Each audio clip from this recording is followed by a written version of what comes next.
Hello and welcome back here in the auditorium at x-dream.events. This session is all about transcoding, and with me in this session is Ikuyo Yamada from Capella Systems, our partner for all about transcoding. Hello Ikuyo, thank you so much for joining us today, and let's jump into the topic right away. But before we look into all the news and the updates and all the great new features that have been released in just releases that came in fall time and summertime, let's look into the product line a little bit more in general. Let's give our audience an introduction into what it's all about. Could you tell us what is Cambria FTC? What is Cluster? Yep. Thank you so much for everyone being here with us. So basically, Cambria Cluster in Cambria FTC, it's a universal transcoding solution. It's a software-based universal transcoder that can import various type of file formats, and it can export to various type of file formats. So basically, Cluster can manage multiple Cambria FTC transcoding engine to transcode high volume of transcoding jobs at once.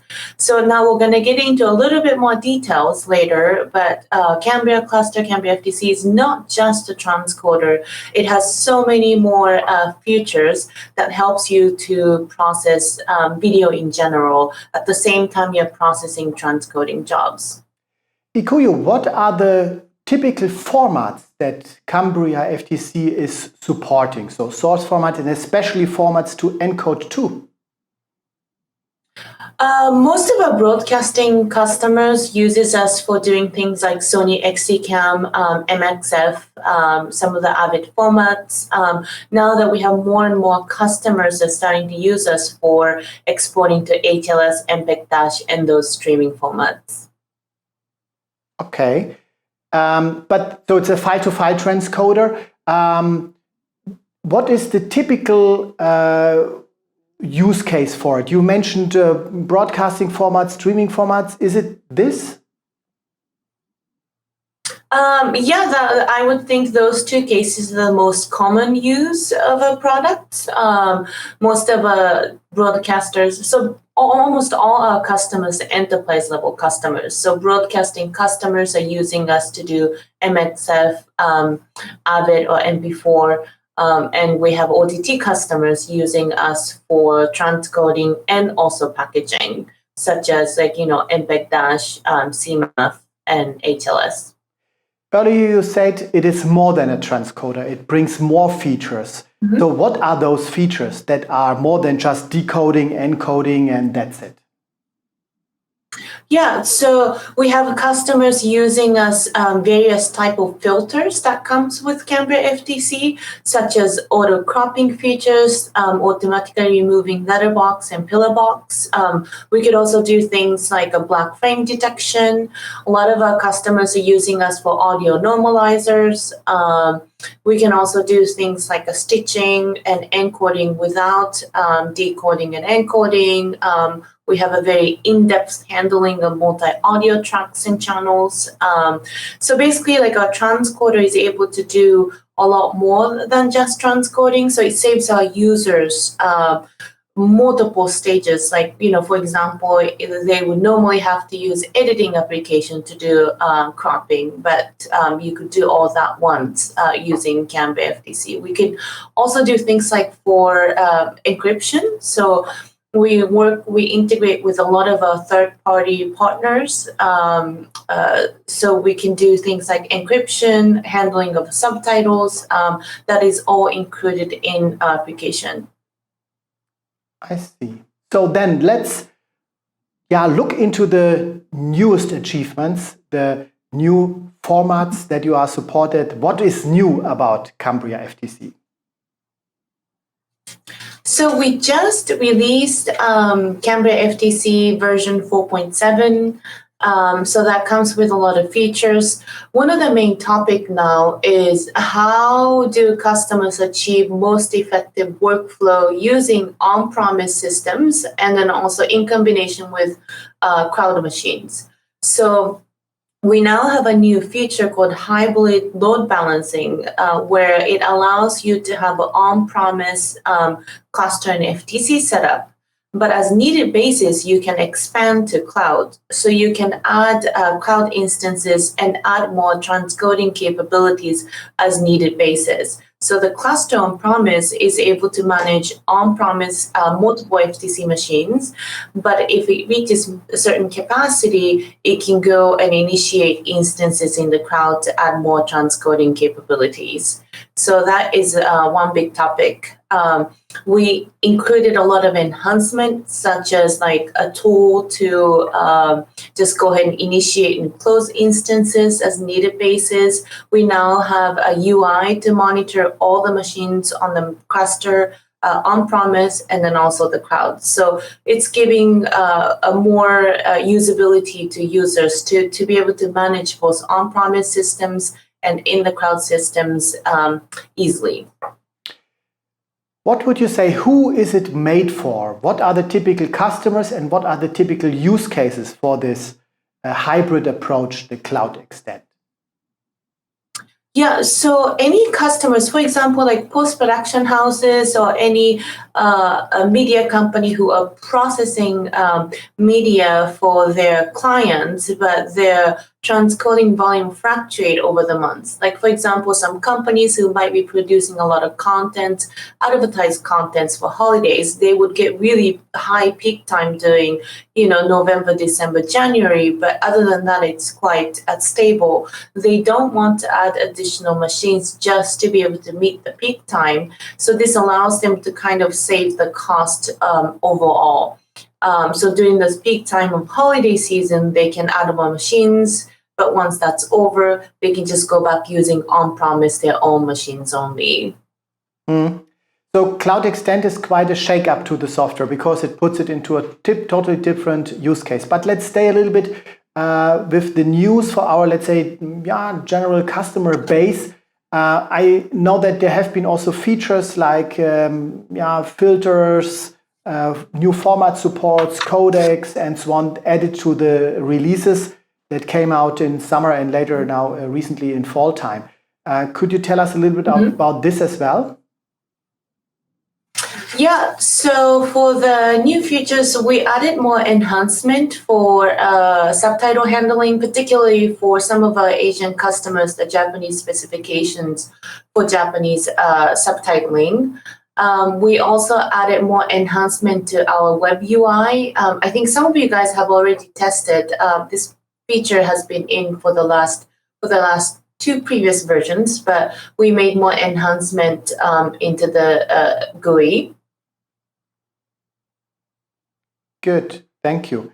So one completely other tool that, product from the product line is the packager, the FTC packager, the file packager. I think it's still quite new. Could you explain us what is the packager? Yeah, so the packager is Capella FTC packager. We can import already encoded streams and we can repackage to multiple streaming formats such as HLS, MPEG-Dash, and CMAP. So without decoding and encoding, we're simply taking in encoded files and we're doing packaging. While we do the packaging, we can incorporate with encryption. So we can do packaging and encryption at the same time.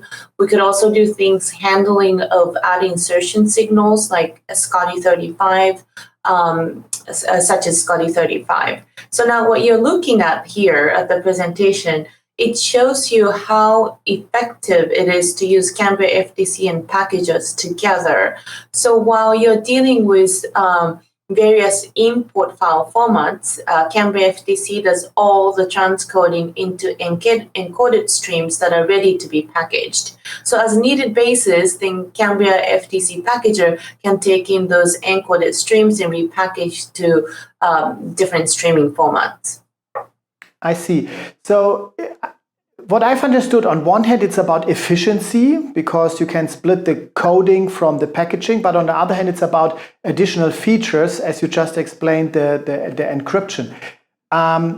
What would you say, who is the typical customer for the packager? Packager customers could vary from like broadcasting customers who are now starting to do more and more streaming of their contents. So we have a tier 1 broadcasters using packagers. We also have customers specifically in OTT using us for packager. Those are the main customers. And let me guess, the use cases are typically publishing on their video portals. The typical OTT publishing for VOD content that we do. You've mentioned the ad insertion as well. How does the ad insertion integrate into the packager for a file-based workflow? I think we will come back to this topic later on for the live, but how is that especially for the file? So one user case is customers often have ad insertion cue point information in the forms of like XML or EDL. So packager can take in those information, and based on that information, we can ingest, we can insert Scotty35, which is ad cue information that could be used for SSAI workflow, server-side ad insertion. So we are able to take in those external information of ad cue points. We can insert Scotty35 based on that. And then after that, those streams would work with various SSAI platforms.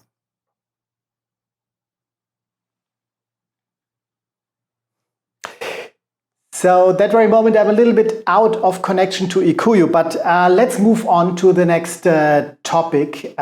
Let's look into the other half of the product line. I think later on we can then close the loop. And let's look into Cambria Live and especially into Broadcast Manager. Could you please introduce us to this product?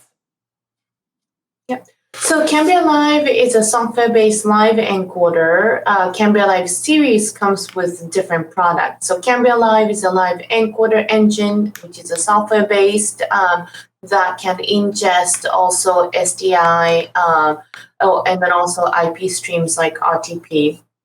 It can encode encode and stream to various platforms such as YouTube, Facebook, as well as just exporting to CMAF and such. Cambria Live could be used under the management of Cambria Live Broadcast Manager that can manage multiple Cambria Live to do things like automatically scheduling of live events, doing load balancing, failover. We also have a Cambria Live editor and edit, which allows you to edit live events in the same time while you're streaming. We also have Cambria Live ad break control that allows you to add commercial ad insertion points manually while you're monitoring live events. So Cambria Live series consists of different components catering to different type of workflow of Cambria of live events, which we can get into a little bit more details later on. Yeah, I think we will come back to the individual products in just a moment. When we stay more on the general features of Cambria Live, what are the formats that you can create and what other systems do you integrate with, though, especially origin servers? Yeah. So for servers, like, what you might be familiar with, we integrate directly with YouTube Live, Facebook Live. If you have accounts for those platforms, you can register the account information into Cambria Live. We can stream it directly to the channels that you specify for Facebook Live and YouTube Live. We could also go out to CMAF for ultra-low latency streaming, HLS, MPEG Dash. We can also go out to UDP, RTP. We now support SRT. We could also stream out to SDI out. So in the operation workflow, while you're doing streaming, you also want to monitor on SDI monitor. You could use our SDI output function to connect to connect Cambria Live with external SDI devices. Cambria Live has lots of possibilities to control it. So in terms of to start and stop streams, but also to manipulate streams while they are running. Could you please give us some insights in this as well? Insight on, so we have Cambria Live Edit, for example. So today, customers are not only doing live encoding, like live ingest to live encode, but a lot of customers actually interested in going from file to live as well. So in combination of going from file to live and live to live, Cambria Live does it beautifully by just combining different product lines of Cambria. So Cambria Live Edit is one example. So Cambria Live Edit allows users to set multiple in and out points on timeline, creating a highlight clips while you're doing a live streaming.